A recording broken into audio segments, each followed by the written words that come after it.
Welcome बच्चों, मैं doctor Mridula Sharma स्वागत कर रही हूँ आपका बीएससी फर्स्ट ईयर के लेक्चर में।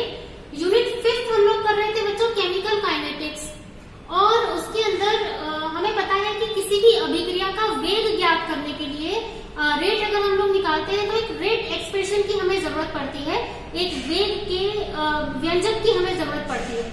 और उस वेग के व्यंजक को जब हम निकालते हैं तो जिस भी प्रकार की अभिक्रिया है, यदि अभिक्रिया में दो क्रियाकारी अणुओं के ऊपर वेग निर्भर कर रहा है, यदि उसके अंदर एक मॉलिक्यूल पे डिपेंड कर रहा है, तो वो उसके ऑर्डर ऑफ रिएक्शन को डिसाइड करता है।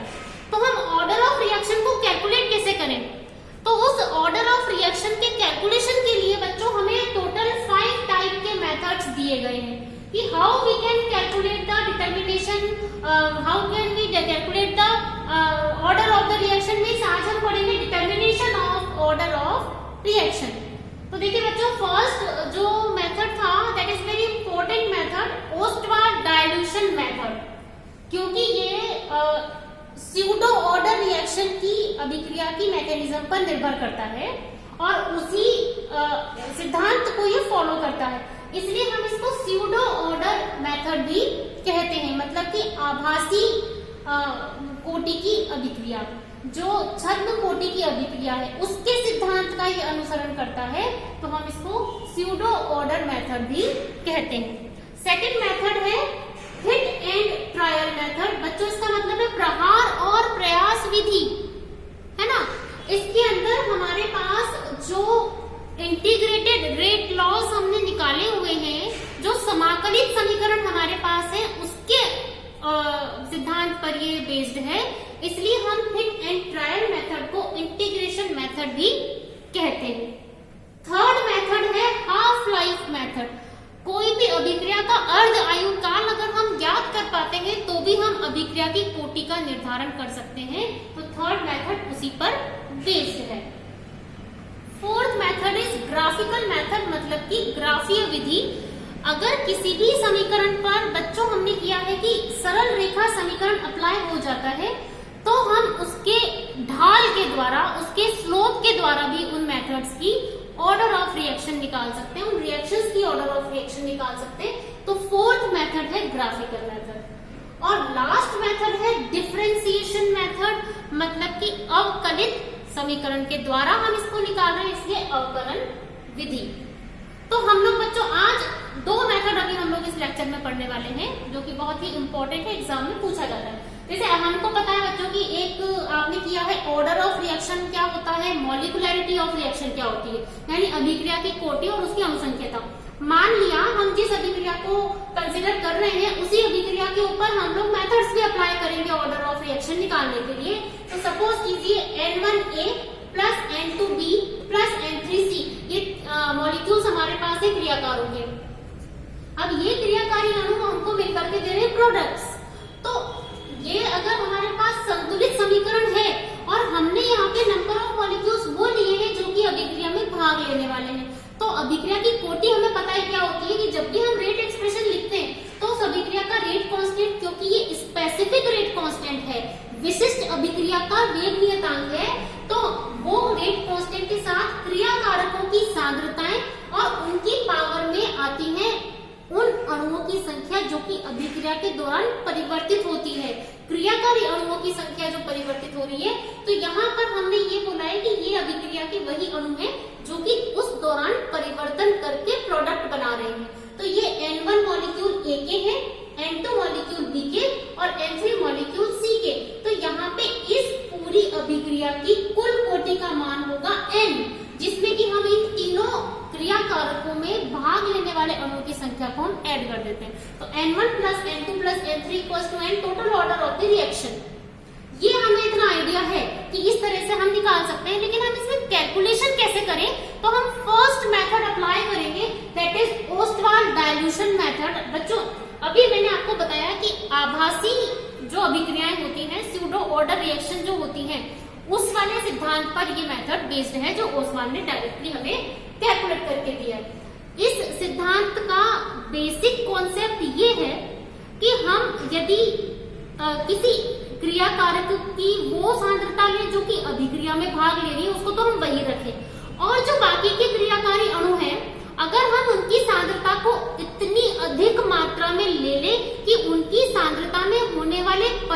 परिवर्तन पर वेग निर्भर ही ना करे। Means if we are taking these three reactant molecules A, B and C, then the concentration of A will remains same, which is taking the part into the reaction, and the other number of molecules we are taking into the axis, then rate of the reaction will not depend on the concentration of B and C, then it will depend upon concentration of A. Similarly, जैसे हमने इसको किया है कि अगर हम किसी क्रियाकारी अणु की सांद्रता को ज्यादा ले लेते हैं तो वो एक सॉल्वेंट की तरह बिहेव करने लगता है, तो वो एक विलायक की भांति व्यवहार करता है। और विलायक की सांद्रता में परिवर्तन नगण्य के बराबर होता है, क्योंकि जिस क्रियाकारी अणु की सांद्रता आपने वही रखी है जो कि अभिक्रिया के दौरान परिवर्तित हो रही है, उसकी सापेक्ष विलायक के सांद्रता में परिवर्तन नगण्य होगा। तो पूरी की पूरी अभिक्रिया केवल उस अणु पे निर्भर करेगी जिसकी सांद्रता हमने अभिक्रिया वाली ही रखी है। जिसकी सांद्रता आधिक्य में रखी है उसकी सांद्रता पे वेग निर्भर नहीं करेगा। तो ये एक तरह से स्यूडो ऑर्डर रिएक्शन का ही तो कॉन्सेप्ट है। तो हम इसमें भी यही करेंगे, हम 3 स्टेप, क्योंकि हमने 3 मॉलिक्यूल्स ले रखे हैं तो हम 3 स्टेप्स में इसको फॉलो करवाएंगे। हमने क्या किया, पहली बार में A की सांद्रता तो वही रखी जो कि अभिक्रिया के दौरान परिवर्तित हो रही है, और B और C की सांद्रता को हमने ले लिया है आधिक्य में, इन द एक्सिस अमाउंट। तो क्या होगा, rate of reaction will depend only on the concentration of reactant A raised to the power number of molecules N1। B और C पर वो निर्भर नहीं करेगी। तो क्या आ जाएगा, K into A की पावर N1। सेकेंड स्टेप, अब ये हमारे पास जो हमने मेथड अप्लाई करेंगे उसके हिसाब से हमको A के सापेक्ष उस अभिक्रिया का वेग मिलेगा। दूसरी बार हम क्या करेंगे, सेम रिएक्शन लेंगे, लेकिन अब हम B की सांद्रता वही लेंगे जो अभिक्रिया के दौरान परिवर्तित होगी, और A और C क्रियाकारी अणुओं की सांद्रता को हम आधिक्य में ले लेंगे। तो इस केस में रेट B की सांद्रता पे निर्भर करेगी, तो B के सापेक्ष उस अभिक्रिया की कोटि और वेग का हमारे पास वैल्यू आ जाएगी। फिर हमारे पास हमको क्या करना है, थर्ड स्टेप में रिएक्टेंट हमारे पास C बच गया है, तो C क्रियाकारी अणु की सांद्रता हम वो लेंगे जो अभिक्रिया के दौरान परिवर्तित हो रही है, और A और B की सांद्रता हम एक्सेस में ले लेंगे, तो उसकी सांद्रता में होने वाले परिवर्तन पर वेग निर्भर नहीं करेगा। तो हमको जब रेट मिलेगी तो वो केवल C के सापेक्ष हमको रेट का मान मिल जाएगा। इस प्रकार से हम यहाँ पर N1, N2 और N3 निकाल पाएंगे कि कितने अणुओं की संख्या पर वो टोटल वेग निर्भर कर रहा है, A के, B के और C के। तो हम तीनों को ऐड कर देंगे मान को, और इस प्रकार से उस पूरी अभिक्रिया का टोटल ऑर्डर ऑफ रिएक्शन हम निकाल सकते हैं। तो ये जो मेथड था वो हमें ओसवाल्ड ने दिया है डाइल्यूशन मेथड। हम इसको, क्योंकि हमने एक एक क्रियाकारी अणु को आइसोलेट कर दिया है, पृथक कर दिया है बाकी के क्रियाकारी अणुओं से, बाकी के तो है बहुत आधिक्य में, एक बेचारा अलग थलग पड़ा है, तो हम इसको आइसोलेशन मेथड भी कहते हैं, पृथक्करण, है ना। तो ये है ओसवाल्ड डाइल्यूशन मेथड। अब सेकंड जो मेथड है that is hit and trial method. ये बहुत ही सिंपल मेथड है, हमको केवल इसके अंदर एक आइडिया लगाना होता है कि जो समाकलित वेग समीकरण हमने विधियों के द्वारा ज्ञात किया है, जैसे आपको देखिए बच्चों हिट एंड ट्रायल मेथड है, इसीलिए हम इसको इंटीग्रेशन मेथड कह रहे हैं, क्योंकि इंटीग्रेटेड रेट इक्वेशंस आपने निकाल के रखी हुई हैं। आपको पता है zero order reaction K0 equals to x by t, first order rate constant K1 is 2.303 upon t log of a upon a minus x। Second order reaction हमारे पास दो डिफरेंट कंडीशंस में थी, एक तो जब दोनों ही रिएक्टेंट मॉलिक्यूल सेम टाइप के हैं तो उनकी इनिशियल कंसंट्रेशन सेम होंगी, तो उस केस में K2 का मान होगा 1 upon t into x upon a into a minus x। और अगर दोनों ही क्रियाकारी अणु भिन्न भिन्न प्रकार के हैं, अलग अलग प्रकार के हैं, तो हमको K2 का मान क्या मिलेगा, 2.303 upon t a minus b into log of b into a minus x upon a into b minus x। तो इस मेथड में हम क्या करते हैं कि आपके पास प्रैक्टिकली हम रिएक्शन कराते जा रहे हैं, जो भी आपने वैल्यूज ऑब्जर्व करी हैं विभिन्न समय अंतरालों पर, डिफरेंट टाइम इंटरवल्स पर हमें प्रोडक्ट कितना बन जाता है ये हमें पता चल जाता है। तो सपोज कीजिए आपके पास टाइम और प्रोडक्ट की कंसंट्रेशन है, तो हम उन वैल्यूज को पहले जीरो ऑर्डर रेट कांस्टेंट के अंदर वैल्यू को पुट करेंगे जो इंटीग्रेशन के बाद हमें इक्वेशन मिली है।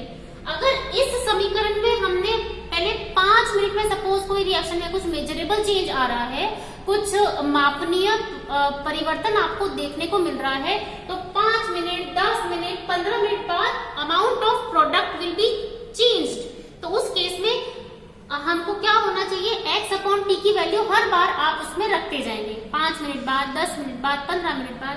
तो अगर वो रिएक्शन जीरो ऑर्डर से चल रही है, यदि वो जीरो ऑर्डर पर डिपेंड करती है, यानी कि प्रारंभिक सांद्रताओं पर निर्भर नहीं कर रही है, तो आप कितने भी समय अंतराल पर कितना भी प्रोडक्ट बने, K0 का मान हर बार वही होगा, क्योंकि रेट तो अपनी ऑर्डर पे चल रही है ना, उतनी वेग से चल रही है और उसकी डिपेंडेंस वेरी नहीं करती है थ्रू आउट द रिएक्शन।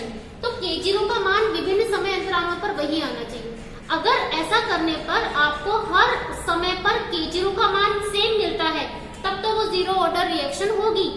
लेकिन मान लीजिए 5 मिनट पर आपने जो K0 का मान ज्ञात किया और 10 मिनट में जो K0 का मान ज्ञात किया, तो और ये समान नहीं होता है, तो फिर वो जीरो ऑर्डर रिएक्शन नहीं होगी, तो फिर वो कोई और ऑर्डर से चल रही है। यदि मान लीजिए हमने फर्स्ट ऑर्डर में रखा है, तो फर्स्ट ऑर्डर के हिसाब से अगर इसका मान ज्ञात होता है तो वो समान और स्थिर प्राप्त होना चाहिए। इस प्रकार से वो हम ऑर्डर ऑफ रिएक्शन को कैलकुलेट कर पाते हैं। मतलब कि समाकलित समीकरण के अंदर जो हमारे पास रेट कांस्टेंट है, विभिन्न समय अंतरालों पर वो मान सेम और कांस्टेंट, समान और स्थिर अगर प्राप्त होते हैं, तो वो रेट लॉ जिस समीकरण में हमने रखा है उस वाले रेट को, उस वाली कोटि को वो फॉलो करती है। तो इस प्रकार से हम इसमें हिट एंड ट्राई करते हैं, प्रहार करके प्रयास करने का हम कोशिश करते हैं कि शायद ये इस कोटि की अभिक्रिया हो सकती है। This is hit and trial method. ठीक है बच्चों, इसके बाद हम लोग करेंगे नेक्स्ट लेक्चर में अर्ध आयुकाल, half life method, graphical method और अवकलित वाला डिफरेंशिएशन मेथड। अगर आपको बच्चों मेरा ये लेक्चर पसंद आया हो तो लाइक जरूर कीजिएगा और नीचे सब्सक्राइब का बटन दिया गया है, आप इसको सब्सक्राइब जरूर कीजिएगा। थैंक यू बच्चों।